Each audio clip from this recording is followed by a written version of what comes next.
Welcome to Kanchi excellent TNPSC பயிற்சி மையம் Krishnagiri. So நம்ம கரண்ட் அஃபேர்ஸ் சீரீஸ் பார்த்துட்டு இருக்கோம். ஓகேவா? அந்த வகையில் பார்த்தீங்கன்னா இன்றைக்கி ஒரு ஆர்டிக்கலை பற்றி நம்ம டிஸ்கஸ் பண்ண போகிறோம் ஃப்ரெண்ட்ஸ். ஓகேங்களா? என்ன அந்த ஆர்டிக்கல் அப்படின்னு சொல்லிட்டு பார்த்தீங்கன்னா, நாடாளுமன்ற தொகுதி மறுசீரமைப்பு ஒரு பார்வை. ஓகேங்களா? ஸோ மார்ச் 13 தினமணி ஓகேவா பேப்பரில் நியூஸ் பேப்பரில் வந்த சென்டர் பேஜ் ஆர்டிக்கல் தான் இது. ஓகேங்களா? ஸோ சில நேரத்தில் பார்த்தீங்கன்னா நம்ம அந்த ஆர்டிக்கிள் இருந்து பார்த்தீங்கன்னா கொஸ்டின் எடுப்பாங்க. ஸோ அதை நம்ம பார்க்கணும்.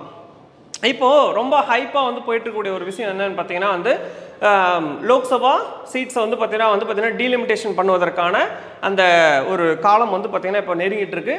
ரைட்டா? என்ன காரணம், அதனுடைய பேக்ரவுண்ட் ஹிஸ்ட்ரி என்ன அப்படின்றதெல்லாம் நம்ம பார்க்கலாம். ஸோ இதனுடைய கான்சிக்வன்ஸ் என்ன இருக்கும், டீலிமிட்டேஷன் பண்ணதுக்கப்புறம் இதனுடைய தொடர்ச்சியான அதனுடைய ஓகேவா அடுத்த நிகழ்வுகள் எப்படி இருக்கும், ரைட்டுங்களா? இதனுடைய பெனிஃபிட்ஸ் ஓகேங்களா? ஸோ இதனுடைய ப்ரோஸ் அண்ட் கான்ஸ் எல்லாம் என்னென்ன, ஓகேவா? இதனுடைய நன்மை தன்மைகள்லாம் என்னென்ன அப்படின்னு சொல்லிட்டு நம்ம பார்க்கலாம்.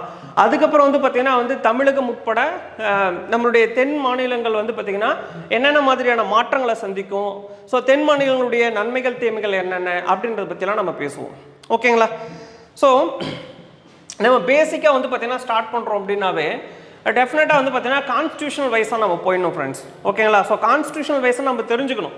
ஸோ கரண்ட் அஃபேர்ஸை எப்பயுமே நம்ம சப்ஜெக்ட் ரிலேட்டடாக லிங்க் பண்ணி படிக்கும்போது தான், அப்போ நம்ம சப்ஜெக்ட் படிக்கும்போது பார்த்தீங்கன்னா இந்த கரண்ட் அஃபேர்ஸ் எடுத்து நம்ம நோட்ஸில் எழுதி வச்சுக்க முடியும். ஓகேவா? இல்லை நீங்களே பார்த்தீங்கன்னா பார்த்துருப்பீங்க, ஸ்டாஃப் கிளாஸில் நடத்தும் போது கூட இப்போ பாலிட்டி ஸ்டாஃப் எடுக்கிறாருன்னா அப்போ இந்த கரண்ட் அஃபேர்ஸை லிங்க் பண்ணி உங்களுக்கு கிளாஸில் சொல்லுவார். ஓகேவா? ஸோ அப்படி பார்க்கும்போது இந்த நாடாளுமன்ற மறுசீரமைப்பு இது தொடர்பாக அரசியலமைப்பில் சட்டப்பிரிவுகள் ஏதாவது இருக்கா, அந்த சட்டப்பிரிவுகள் பார்த்தீங்கன்னா மறுசீரமைப்பை பற்றி எதனா பேசுதா அப்படின்னு சொல்லிட்டு நம்ம தெரிஞ்சுக்கணும். எஸ், நம்மளுக்கு அந்த மாதிரி 2 சட்டப்பிரிவுகள் இருக்கு. ஓகேங்களா? So article 80 and article 170. ஓகேங்களா? ஸோ அரசியலமைப்பு சட்டப்பிரிவு 80 மற்றும் அரசியலமைப்பு சட்டப்பிரிவு 170. ஓகேங்களா? ஸோ 80 பார்த்தீங்கன்னா மக்களவை தொகுதிகள், ஓகேங்களா, மக்களவை தொகுதிகள் மறுசீரமைப்பை பற்றியும், 170 பார்த்தீங்கன்னா மாநிலங்களவை தொகுதிகள் மறுசீரமைப்பை பற்றியும் பேசுது. ஓகேங்களா? ஸோ இந்த 2 கான்ஸ்டியூஷன் ஆர்டிகல்ஸ் வெரி இம்பார்ட்டன்ட். ரைட்டுங்களா? சரி, இப்போ இதுக்கு முன்னாடி இந்தியாவில் இந்த தொகுதிகள் மறுசீரமைப்பு பண்ணியிருக்காங்களா, பண்ணியிருந்தால் எத்தனை முறை பண்ணியிருக்காங்க, இப்போ சமீபத்து கடைசியாக எப்போ பண்ணாங்க அப்படின்றதெல்லாம் நம்ம தெரிஞ்சுக்கணும். ரைட்டுங்களா? ஸோ இதுக்கு முன்னாடி பார்த்தீங்கன்னா 3 முறை தொகுதிகள் மறுசீரமைப்பு செய்யப்பட்டுள்ளது. டீலிமிட்டேஷன்ஸ் பார்த்தீங்கன்னா இந்தியாவில் 3 முறை பார்த்தீங்கன்னா மேற்கொண்டிருக்காங்க. ரைட்டுங்களா? ஸோ 1951, 1961 அண்டு 1971 அப்படின்னு சொல்லிட்டு 3 டைம் பண்ணியிருக்காங்க. ரைட்டுங்களா? ஸோ இந்த தொகுதிகள் மறுசீரமைப்பு செய்யப்படுவது என்பது எந்த பேசிக்ஸில் பண்ணுறாங்க அப்படின்னா பேஸ்ட் ஆன் த பாப்புலேஷன். ஓகேங்களா? ஸோ மக்கள் தொகையை வைத்து தான் தொகுதிகள் மறுசீரமைப்பு செய்யப்படுகிறது. சரியா? சரி, ஓகே. இப்போ மக்கள் தொகையை வச்சு செஞ்சால் அதனுடைய ப்ரோஸ் அண்ட் கான்ஸ், அதனுடைய நன்மைகள் தீமைகள் என்னன்றதெல்லாம் நம்ம டிஸ்கஸ் பண்ணுவோம். ரைட்டுங்களா? ஸோ இப்போ இன்னைக்கு ரைட்டுங்களா? ஸோ இன்னைக்கு கரண்டாக இப்போ 2024 லோக்சபா எலெக்ஷன் நடந்துச்சு இல்லையா? அப்போ பார்த்தீங்கன்னா 543 சீட்ஸ் இல்லைங்களா? ஸோ 543 தொகுதிகள் இருக்குது இல்லைங்களா? ஸோ லோக்சபா பற்றி மட்டும் தான் பேசுகிறோம், ராஜ்யசபா பற்றி நம்ம பேசலை. ஸோ அப்படி பார்க்கும்போது 1951 டீலிமிட்டேஷன்லையும் 61, 71லையும் பார்த்தீங்கன்னா எத்தனை தொகுதிகள் இருந்தது, இல்லை அப்பயுமே 543 தான் இருந்ததா? கண்டிப்பாக இருக்கிறதுக்கு வாய்ப்பு இல்லை. ஏன்னா பாப்புலேஷன் ஸ்டெடிலி ஓகேவா இன்க்ரீஸ்ட் ஆகிட்டு இருக்கிறதுனால அப்படி இருக்கிறதுக்கான வாய்ப்பு இல்லை இல்லையா? ஸோ இந்த ஃபஸ்ட்டு சென்சஸ் படி பார்த்தீங்கன்னா மக்கள் தொகை கணக்கெடுப்பின் படி பிரிக்கும் பொழுது ரைட்டுங்களா 1952ல் ஃபஸ்ட்டு ஜென்ரல் எலெக்ஷன், ஓகே, முதல் தேர்தல் இல்லைங்களா? முதல் தேர்தலை பார்த்தீங்கன்னா அப்போ எத்தனை தொகுதிகள் வரையறை செய்யப்பட்டது என்றால் 494 தொகுதிகள். ஓகேவா? மேபி கேட்கலாம். ஸோ இப்போ இதை கேட்கறதுக்கு வாய்ப்பு இருக்கா இல்லைன்னு தெரியல. பட் 1952 எலெக்ஷனில் ரைட்டா? ஸோ ஃபஸ்ட்டு லோக்சபா எலெக்ஷன் டைமில் எத்தனை தொகுதிகள் இருந்ததுன்னு கேட்டாங்கன்னா 494. அதுக்கப்புறம் இன்க்ரீஸ் ஆகிருக்கு. ரைட்டுங்களா? அதுக்கப்புறம் இன்க்ரீஸ் ஆகும்பொழுது எவ்வளோ அப்படின்னு பார்த்தீங்கன்னா 522. ஓகேவா? அதுக்கப்புறம் இன்க்ரீஸ் ஆனது தான் பார்த்தீங்கன்னா இந்த 543. ரைட்டா? ஸோ 1971ல் இன்க்ரீஸ் ஆனது தான் 543. அப்போது பாப்புலேஷன் பேஸ்டில் ஓகேவா? ஸோ பாப்புலேஷன் பேசிக்ஸில் இந்த தொகுதிகள் டீலிமிட்டேஷனை வந்து மேற்கொள்ளும் பொழுது கண்டிப்பாக பாதிப்பு ஏற்படும். சரியா? யாருக்கெல்லாம் பாதிப்பு ஏற்படும் அப்படின்னு பார்த்தீங்கன்னா பாப்புலேஷன் கம்மியாக இருக்கக்கூடிய மாநிலங்களுக்கு பாதிப்பு ஏற்படும். ரைட்டுங்களா? ஸோ அப்போ இந்த பாதிப்பை தவிர்ப்பதற்காக ரைட்டுங்களா, இந்த மாதிரி பாப்புலேஷன் பேசிக்ஸில் வந்து பார்த்தீங்கன்னா தொகுதிகள் மறுசீரமைப்பு செய்வதனால் மக்கள் தொகை குறைவாக உள்ள மாநிலங்கள் பாதிப்பு அடையும். ஓகேவா? அப்படின்னு சொல்லிட்டு இதை கருத்தில் கொண்டு ரைட்டுங்களா 42nd 42வது அரசியலமைப்பு சட்ட திருத்தம் 42வது அரசியலமைப்பு சட்ட திருத்தம் 1976 you know very well due to the time of emergency அவசர நிலை பிரகடனம் காலகட்டத்தில் ரைட்டுங்களா இந்த சட்ட திருத்தம் மேற்கொள்ளப்பட்டு இந்த சட்ட திருத்தத்தில் வந்து என்ன சொன்னாங்க அப்படின்னா அடுத்த 25 ஆண்டுகளுக்கு ஓகேங்களா அடுத்த 25 ஆண்டுகளுக்கு இந்த டீலிமிட்டேஷன் ஓகேவா தொகுதிகள் மறுவரை செய்யப்படுவது தடை செய்யப்பட்டது. ஓகேவா? அடுத்த 25 வருஷத்திற்கு தொகுதிகள் மறுவரை செய்வது தடை செய்யப்பட்டது. அப்போ 1976லேருந்து 25 வருஷம் ஆட் பண்ணுங்க 2001 வந்துடும் இல்லைங்களா? எகைன் 2001லையும் அப்போ வந்து பார்த்தீங்கன்னா இப்போ ஃபர்ஸ்ட் டைம் வந்து இப்போ இந்த டைமில் வந்து பார்த்தீங்கன்னா வந்து யூனோ வெரி வெல் இந்தியாவோட பிரைம் மினிஸ்டர் வந்து பார்த்தீங்கன்னா வந்து ஸோ மேடம் இந்திரா காந்தி. ஓகேங்களா? இந்த டைம் வந்து பார்த்தீங்கன்னா 2001ல் யாருன்னு பாரத பிரதமர் அடல் பிகாரி வாஜ்பாய் அவர்கள் ரைட்டுங்களா அவர் வந்து பார்த்தீங்கன்னா அவரோட பீரியடில் 84th கான்ஸ்டியூஷனல் அமெண்ட்மெண்ட் ஆக்ட் ஓகேவா 84வது அரசியலமைப்பு சட்ட திருத்தம் சரிங்களா இந்த சட்ட திருத்தின் வாயிலாக மேலும் 25 ஆண்டுகள் ஓகேவா ஸோ டீலிமிட்டேஷன் வந்து பார்த்தீங்கன்னா தடை செய்கிறார். ஓகேவா ஸோ மேலும் 25 ஆண்டுகள் தொகுதிகள் ஓகேவா சீரமைப்பு செய்வது தடை செய்யப்படுகிறது. அப்படின்னு பார்த்தீங்கன்னா இப்போ 21 இந்த 2001ஓட 25 இயர்ஸ் ஆட் பண்ணோம்னா இப்போ 2026 அதனால தான் இந்த பிரச்சனை ஓகேவா ஸோ மீண்டும் தலை தூக்கி உள்ளது. ஓகேவா இப்போ வந்து பார்த்தீங்கன்னா தொகுதிகள் மறுசீரமைப்பு செஞ்சே ஆகணுன்ற ஒரு குறிக்கோளோடு இருக்காங்க. ஏன்னா 50 ஆண்டுகள் வந்து பார்த்தீங்கன்னா மேற்கொள்ளவில்லை ரைட்டா 1971க்கு அப்புறம் வந்து பார்த்தீங்கன்னா தொகுதிகளில் வந்து மாற்றம் ஏற்படவில்லை. ஸோ இப்போ வந்து அதை சேஞ்ச் பண்ணணும் அப்படின்னு சொல்லிட்டு இப்போ வந்து பார்த்தீங்கன்னா பார்க்குறாங்க. இப்போ அதனால தான் லாஸ்ட் வீக் கூட நம்ம பார்த்தோம் வந்து பார்த்தீங்கன்னா வந்து நம்மளுடைய மாநில அரசாங்கம் வந்து அனைத்து கட்சி கூட்டத்தை கூட்டியது. ஓகேவா அதில் சில முடிவுகள் தீர்மானங்கள் எடுக்கப்பட்டது.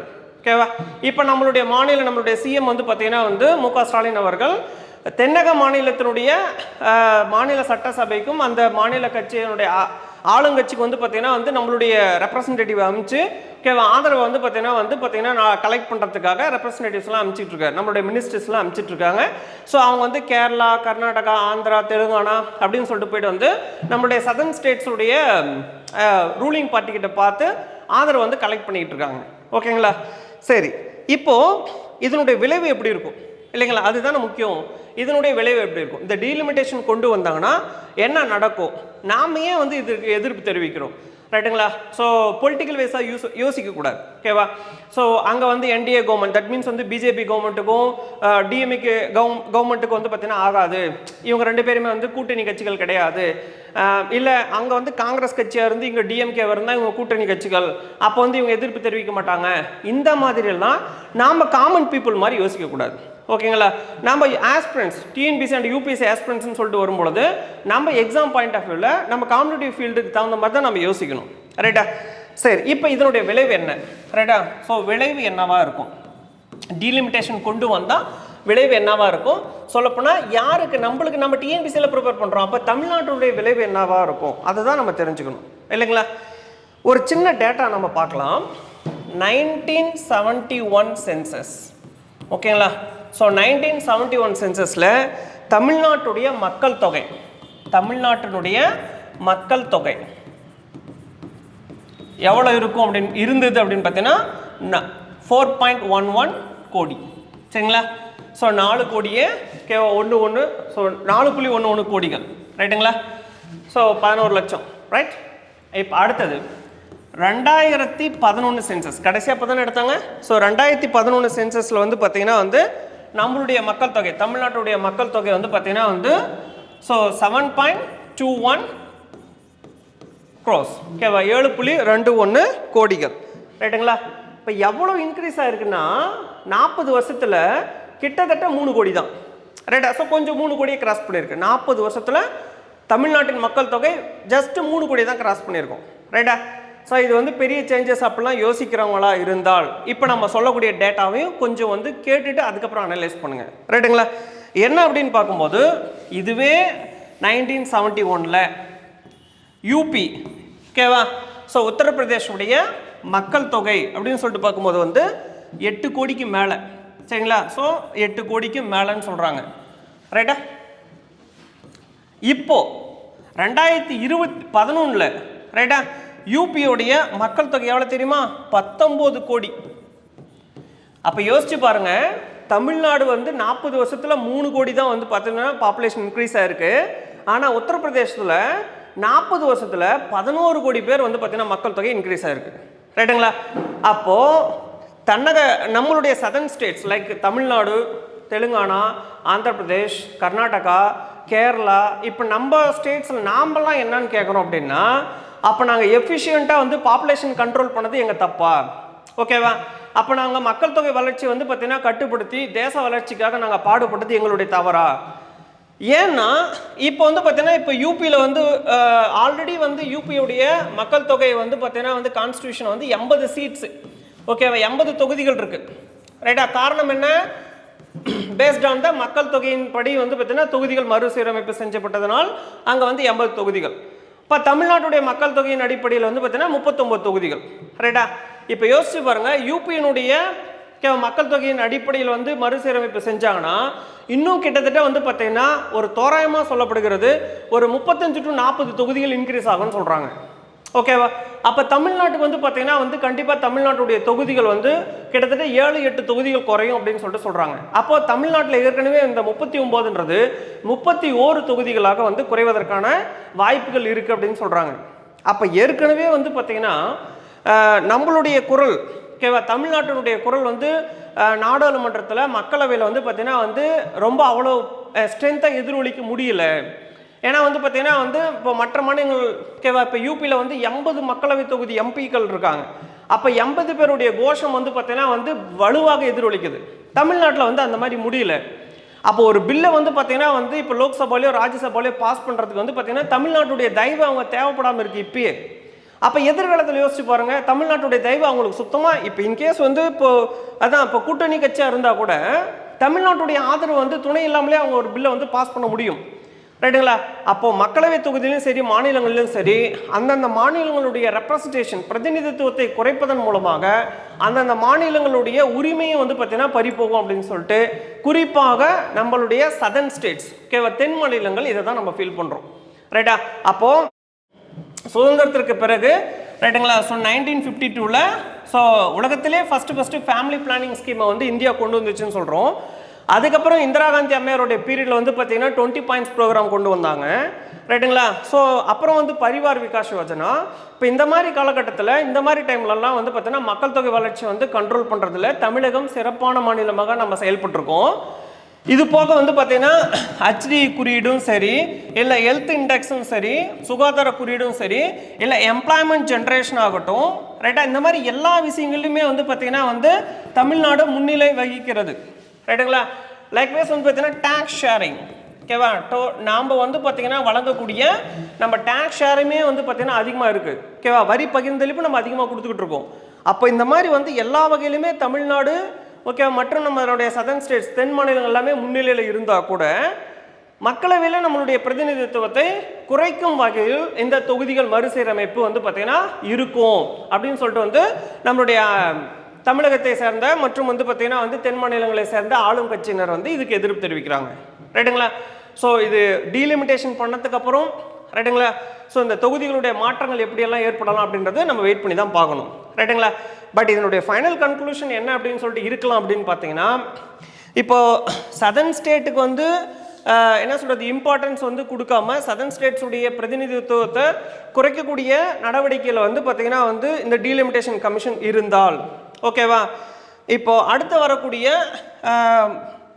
தேர்தல்களில் ஓகேவா? ஸோ மக்களவைத் தேர்தலில் வந்து பார்த்தீங்கன்னா என்ன நடக்கும் அப்படின்னா வட இந்திய மாநிலங்கள், ஓகேங்களா? ஸோ வட இந்திய மாநிலங்களுக்கு மட்டும் வந்து கிட்டத்தட்ட 324 சீட்ஸ் போயிடும் அப்படின்னு சொல்கிறாங்க. ஓகேவா? ஸோ 324 தொகுதிகள் வந்து பார்த்தீங்கன்னா வந்து போயிடும். ஓகேவா? அப்போது மெஜாரிட்டியாக UP, MP, Rajasthan and Bihar. ஓகேவா? நல்லா நோட் பண்ணிக்கோங்க. UP, MP, Rajasthan, Bihar. ரைட்டா? அப்போ இந்த ஸ்டேட்ஸில் ஓகேவா மெஜாரிட்டியான சீட்ஸு, பெரும்பான்மையான தொகுதிகளை ஓகேவா பெறக்கூடிய, வெற்றி பெறக்கூடிய கட்சி தான் மத்தியில் ஆட்சியை அமைக்கும் என்ற ஒரு முடிவு எட்டப்படும். ரைட்டா? ஒரு அதிகாரம் அவங்களுக்கு அங்கே கிடைச்சிடும். ரைட்டா? இந்த 4 ஸ்டேட்ஸில் வந்துட்டோம் அப்படின்னா வந்து பார்த்தீங்கன்னா மற்ற ஓகேவா ஸோ சொல்லப்போனால் வந்து பார்த்தீங்கன்னா 28 ஸ்டேட்ஸில் ஓகேவா 28 ஸ்டேட்ஸில் சும்மா பேருக்கு வந்து பார்த்தீங்கன்னா வந்து மினிமமான தொகுதிகள் வின் பண்ணால் கூட போதும். ஓகேவா? இந்த 4 ஸ்டேட்ஸ்லையுமே மெஜாரிட்டியை பிடிக்கக்கூடிய ஒரு கட்சி மற்ற மாநிலங்களில் வந்து பார்த்தீங்கன்னா ஒரு குறைவான தொகுதிகளை நின்று ஜெயிச்சா கூட அவங்களால மத்தியில் ஆட்சி அமைக்க முடியும் என்ற சூழ்நிலை ஏற்படும். ஓகேவா? அப்போ என்ன நடக்கும் அப்படின்னா வட இந்திய ஓகேவா இந்திய மாநிலங்களினுடைய ஓகேவா அதிகாரம் அதிகரிக்கும். ஓகேவா?